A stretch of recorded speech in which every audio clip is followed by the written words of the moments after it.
Tonton video ini sampai selesai agar Anda tidak gagal paham.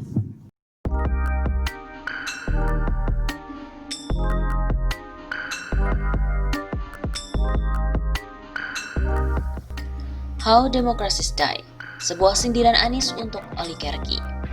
Pengamat politik dari Universitas Andalas, Asrinaldi menangkap kode sindiran untuk penguasa di balik foto Gubernur DKI Jakarta Anies Baswedan yang membaca buku berjudul How Democracies Die.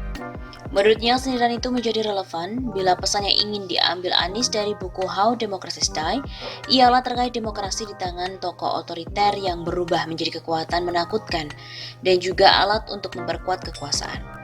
Kalau itu pesan yang ingin diambil Anies, jelas. Bagi saya itu sindiran bahwa naiknya kekuasaan penguasa kita dengan isu populisme dan seterusnya. Tapi setelah mereka menjabat, demokrasi itu dibungkam. Kebebasan tidak ada lagi.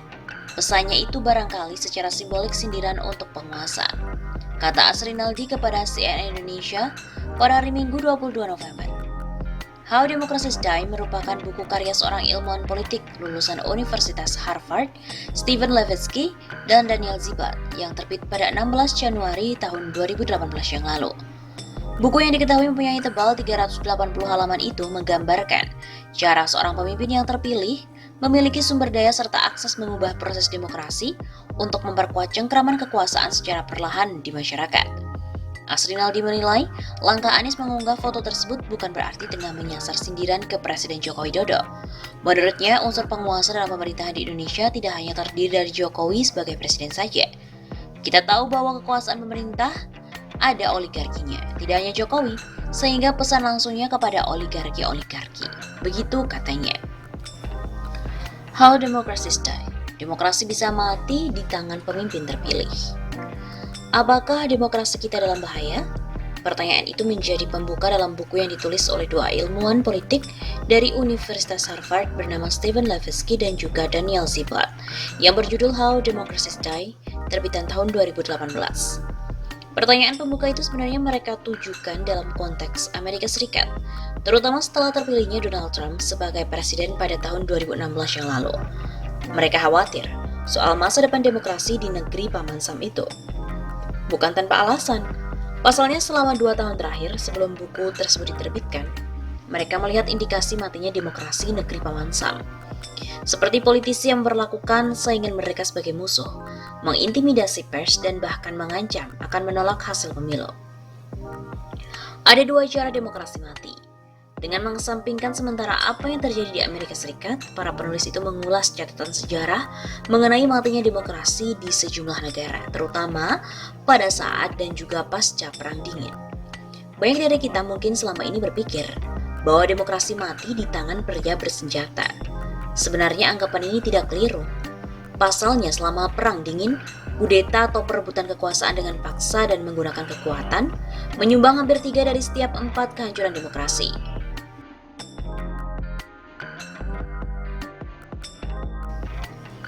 Demokrasi di Argentina, Brazil, Republik Dominika, Ghana, Yunani, Guatemala, Nigeria, Pakistan, Peru, Thailand, Turki dan Uruguay semuanya mati dengan cara seperti itu. Kutipan buku tersebut. Pasca Perang Dingin pun perebutan kekuasaan dengan kekuatan bersenjata juga masih digunakan sebagai sebuah cara ampuh untuk membunuh demokrasi, meski intensitasnya tidak sebanyak sebelumnya. Sebut saja kudeta terhadap Presiden Mesir Muhammad Morsi pada tahun 2013 dan Perdana Menteri Thailand Yingluck Shinawatra pada tahun 2014. Dalam semua kasus tersebut, demokrasi dibubarkan dengan cara yang spektakuler melalui kekuatan dan paksaan militer. Namun di sisi lain, para penulis menekankan bahwa sebenarnya ada satu cara lain untuk menghancurkan demokrasi. Cara ini memang tidak sedramatis atau sespektakuler kudeta yang menggunakan kekuatan, akan tetapi dampaknya juga sama-sama destruktif. Demokrasi bisa saja mati bukan di tangan para jenderal, melainkan di tangan para pemimpin terpilih, seperti presiden atau perdana menteri yang menumbangkan proses yang membawa mereka ke tampuk kekuasaan. Begitu kutipan buku itu. Sejarah mencatat cara tersebut pernah digunakan dan bahkan sebagian dari pemimpin yang menggunakan cara tersebut berhasil membongkar demokrasi dengan cepat. Sebut saja Adolf Hitler dengan kebakaran Reichstag tahun 1933 di Jerman. Namun lebih sering cara tersebut mengikis demokrasi secara perlahan dalam langkah-langkah yang nyaris tidak terlihat. Beginilah demokrasi sekarang mati, kediktatoran yang terang-terangan dalam bentuk fasisme, komunisme atau kekuasaan militer telah menghilang di sebagian besar dunia. Kudeta militer dan perampasan kekuasaan lainnya jarang terjadi. Sebagian besar negara mengadakan pemilihan biasa. Begitu kutipan dari buku tersebut. Demokrasi masih mati, tetapi dengan cara yang berbeda. Sejak akhir Perang Dingin, sebagian besar kerusakan demokrasi disebabkan bukan oleh jenderal dan tentara, tapi oleh pemerintah terpilih itu sendiri. Sambungnya seraya menyebut sejumlah negara di mana para pemimpin terpilih telah menumbangkan lembaga-lembaga demokrasi seperti Venezuela, Georgia, Hungaria, Nicaragua, Peru, Filipina, Polandia, Rusia, Sri Lanka, Turki dan juga Ukraina. Penghancuran demokrasi memang tidak kasat mata. Jika dalam kudeta, indikasi perebutan kekuasaan dan penghancuran demokrasi tampak jelas di depan mata. Hal itu terlihat dari misalnya, istana presiden yang dibakar, pemimpin yang dibunuh, dipenjara ataupun dikirim ke pengasingan, kekerasan yang terjadi di jalanan, atau bahkan konstitusi yang ditangguhkan atau dibatalkan. Namun hal semacam itu tidak terlihat dalam upaya penghancuran demokrasi melalui cara kedua, yakni melalui pemimpin terpilih. Melalui cara ini tidak ada kekerasan di jalan. Bahkan konstitusi dan lembaga demokrasi lainnya pun juga masih ada. Lantas, bagaimana hal ini bisa mematikan demokrasi? Para pemegang kekuasaan tidak jarang menumbangkan demokrasi dengan cara yang justru bersifat legal, dalam arti disetujui oleh badan legislatif atau diterima oleh pengadilan. Bahkan upaya-upaya semacam itu kerap digambarkan sebagai upaya untuk meningkatkan demokrasi, seperti upaya membuat peradilan lebih efisien, memberantas korupsi atau membersihkan proses pemilihan. Surat kabar masih terbit, tetapi dibeli atau diintimidasi menjadi swasensor. Warga masih mengkritik pemerintah, tapi seringkali menghadapi masalah pajak atau masalah hukum lainnya. Ini menimbulkan kebingungan publik. Orang tidak segera menyadari apa yang sedang terjadi. Banyak yang terus percaya bahwa mereka hidup di bawah demokrasi. Situasi semacam ini justru menimbulkan bahaya sendiri. Pasalnya tidak ada momen tunggal seperti kudeta, deklarasi darurat militer atau penangguhan konstitusi, di mana rezim secara jelas melewati batas menuju kediktatoran, sehingga tidak ada hal yang dapat memicu lonceng peringatan masyarakat. Erosi demokrasi bagi banyak orang hampir tidak terlihat. Otoritarian berkedok demokrasi. Kedua penulis juga menerangkan jika mau melihat lagi sejarah, sebenarnya para pemimpin yang menghancurkan demokrasi dari dalam memiliki rekam jejak yang jelas di mana mengindikasikan bahwa mereka memiliki potensi untuk menghancurkan demokrasi.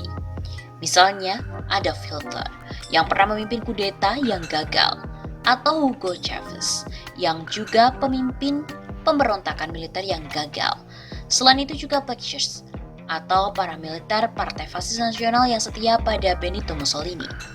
Contoh lainnya di Argentina pada pertengahan abad ke-20, Juan Perón pernah membantu pemimpin kudeta yang berhasil 2,5 tahun sebelum mencalonkan diri sebagai presiden.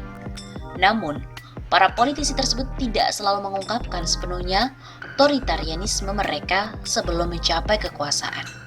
Beberapa menganut norma-norma demokrasi di awal karir mereka hanya untuk kemudian ditinggalkan. Lalu pertanyaan lainnya yang kemudian muncul adalah bagaimana kita mengidentifikasi otoritarianisme pada politisi yang tidak memiliki catatan anti-demokrasi yang jelas. Kedua penulis merujuk pada ilmuwan politik terkemuka kelahiran Jerman bernama Johann Lenz. Sebagai seorang profesor di Yale, dia mengabdikan sebagian besar karirnya untuk mencoba memahami bagaimana dan mengapa demokrasi mati. Berdasarkan karya Lenz, para penulis kemudian mengembangkan seperangkat 4 tanda peringatan perilaku yang dapat membantu mengetahui indikasi seorang otoriter. Kita harus khawatir ketika seorang politisi yang pertama menolak dalam kata-kata atau tindakan aturan permainan yang demokratis. Kedua, menyangkal legitimasi lawan. Ketiga, mentolerir atau mendorong kekerasan. Dan keempat, menunjukkan kesediaan untuk membatasi kebebasan sipil lawan, termasuk media.